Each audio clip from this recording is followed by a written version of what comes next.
As authors, we understand margins.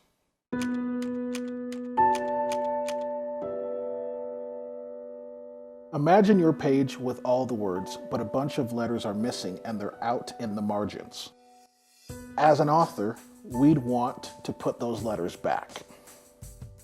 Unfortunately, there are a lot of people like those letters in the margins. The first thing you would notice on that page is not what the words are trying to say, but what's missing, right? And I think sometimes we forget that the reason we even talk about the marginalized so much is because it's obvious that they are missing, right? So much has been placed on how people look and not who they are that has created this rift. You know, we're all a shade of brown. Some of us are very, very light, some are very, very dark, but we're all the same. Equally, intellectually, we're all the same. Storymakers is about community. It's about coming together with people who create realities with words, who get together to tell stories that have existed or that haven't existed. Yeah, we've had a few reports of people who've decided not to come back after their experiences, and that's really sad. And I think for it to be what it is intended to be, it needs to feel safe. I go to writing conferences to be with like-minded people, but being among like-minded people isn't necessarily safe, because they aren't considering my safety either. I think people sometimes mistake the word unsafe for feeling like, oh, it's a dangerous place for you, right? Or it's egregious. But most of the experiences that I've had or that I've had friends at this conference have been just those little things, the little things that add up over time. And unsafe for me feels like, man, I feel exhausted. You feel like you don't matter. Like, I thought that this was a place for me, but maybe now it's not. And that's a grief experience, honestly. It's a grief, and you've lost this connection. And so you're really feeling that, if I can't trust this moment to keep me safe, how do I keep myself safe? From a historical standpoint, there's certain things I can't say that's going to make you feel uncomfortable in the corporate world because I have a job and family to feed. There's certain things I can't say. So when I go into code switching, I go into work, hey, what do you think about this? Oh, that's interesting. All right, yeah. Any opinion? I haven't read too much on it. When in fact, I know all about that. But I know I can't say anything because I have a family to take care of. Okay, walking out and acting completely different out in that world and dealing with microaggressions and then coming back home and having to decompress and deal with all of that internally so you can function for the next day. If you have only managed to make the space that you're in, safe for one group of people, it is actually quite dangerous. That takes away from the value of the conference when I have to sit there afterwards and go, should I have said something? Should I have not said something? Should I have done something about this? Should I have not done something? Do I laugh? Do I not laugh? Right? Those little decisions over time add up for a not enjoyable conference. It is kind of like high school. Anytime that you feel like you're reminded that you don't belong, right? And those people may not ever remember saying that, but I remember those things, right? I think we all do, right? When things that make us self-conscious or make us wonder about whether or not we fit in. You know, I know a lot of my friends who are not Asian, who are not Cambodian, they go through and they're like, yeah, we went to school together, wasn't it the same? I'm like, no, it was totally not the same for me. Being a gay man in Utah with as a creator definitely has had its challenges. Sometimes we feel unfair that we have to push so hard. We have to prove that we're worth more because we might talk or act gay and perceive that as a bad thing. People who have been very close with me have made comments such as, "You are the whitest black man I've ever met." For some of these friends of mine, I am the only black man that they have ever met. And they consider all that they see in media to be accurate depictions of what blackness is. Don't you think you should make that, just straight fantasy, like just make that a fiction world? Because nobody really reads about the Philippines. I had an experience where I had just gotten an agent, and a Storymakers attendee said to me, well, of course you did. It's easier for you because you're, that the underlying notion being because I was a minority. It's really important to understand that for generations, most stories have been told about white characters, but the stories that have been told about diverse characters have been largely told by white people, you know? Even the few stories I had about Japanese characters as a child were written by white people. The person who's writing that story is the person who's, in a sense, cementing a culture. You're saying this is what it is to be Japanese. The whole point of Oyen Voices is it your story to tell, right? Like, that's the bottom line, right? Is it your story to tell?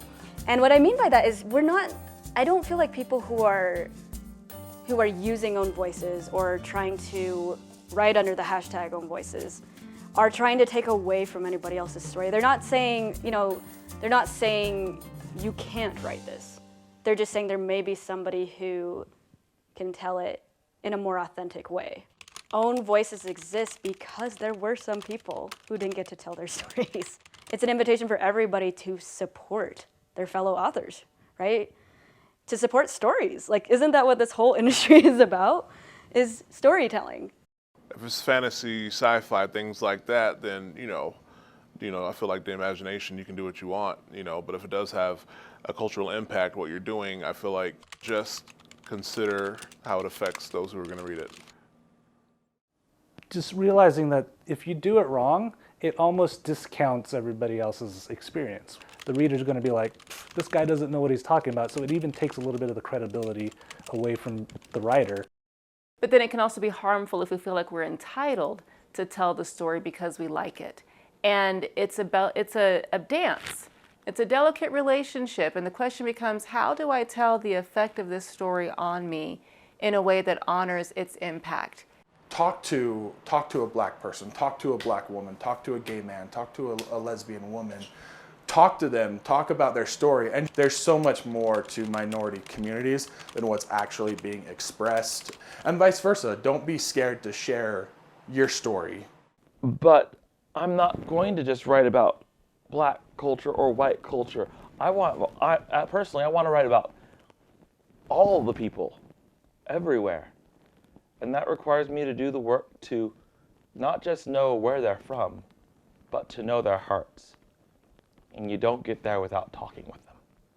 Imagine if a member of this community was reading your story, how would they feel, and would they know that there's a difference between you trying to tell their story and you telling the impact of them on your story?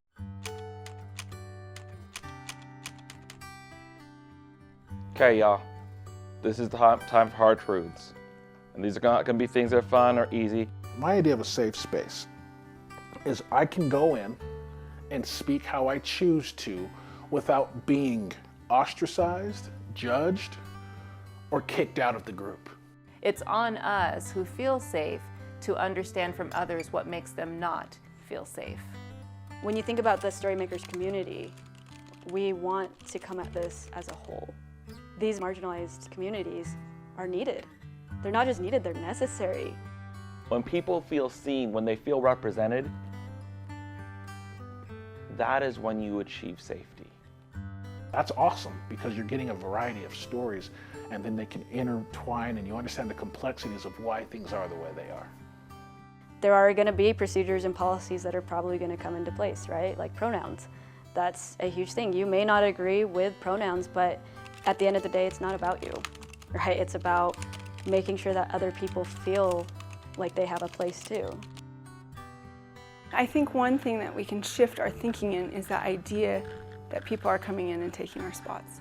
I think that's, one, not true, and I think, two, it promotes a kind of competitiveness that actually I think Storymakers is really wonderful at not falling into that way of thinking. I want someone that's willing to share that little burden with me. Make me understand that I'm not alone, I'm not crazy, I'm not a bad person, and the same sort of protection and safety that I want it for the person that, did the offensive thing too. However, I want them to know it, because if they continue and no one intervenes, then it continues the harm. the hardest part of all of this is the fact that you go into this work thinking it comes from here. It doesn't. Inclusionary work is heart work. And if you don't hurt at the end of the day, like the people you know who are being excluded by your actions, you're not invested enough in the work. Because if you're not comfortable having the hard discussion, when are you going to be comfortable having the hard discussion? Having discussions that force you to have to really think and find out who you are, that penetrate your first layer of insecurity, finds out who you really are as an individual. And if you're not willing to have those discussions, how do you expect to grow if you don't have empathy? To have that empathy means that you're going a step beyond. It means you're going to actually go into the space of trying to understand the world they live in. When you share pain with another person, you also share the success, the journey to its end. You share the good and the bad. Is it possible for you to be ultimately, completely, and everlastingly inclusive? No. It's an ideal. What you are doing is to take steps towards that ideal. I think one of the great things about the Storymakers community right now is that it does feel like a family. And so my invitation to y'all would just be like, let's make sure that everybody in our family is taken care of and included. What power do I have to restructure the margins on the page? That's the work that we're trying to do, is to restructure the margins. How do we meet the page requirement for equity and for inclusion and for diversity and for connection? How do we adjust the margins?